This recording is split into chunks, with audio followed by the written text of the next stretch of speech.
שאני חושפת את זה, אבל אין סיכוי שאני שומרת את זה רק לעצמי. טוב, תקשיבו ותקשיבו לי טוב. מצאתי אתר אונליין שמוכר את כל המותגים הכי חמים. מצאתי שם קיץ של לולו למון ב-30 שקל, חגורה של סנדרו ב-200 שקל, נעלי גני חדשות מהלילה, אתם רואים את התמונות, אתם בהלם, הם כבר נמכרו לדעתי, 350 שקל, סנדלי וינטג' של פראדה ב-280 שקל.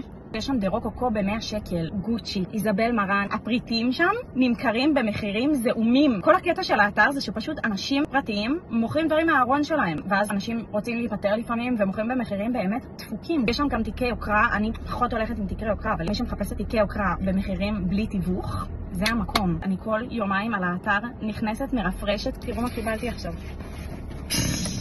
תקשיבו, אני חיפשתי את המעיל הזה, לדעתי, מעל שנה. המעיל הכי קלאסי של פולו רלף לורן, והוא עלה לי 90 שקלים. זה עולה 1,300 בחנות. תראו, הכל מקורי עם התוויות. כתוב על הכפתור פולו רלף לורן. תקשיבו, זה לא נורמלי, אני כאילו 90 שקל, 90 שקל. טוסו לאתר, טוסו, פשוט טוסו, אתנו, כאילו, קחו.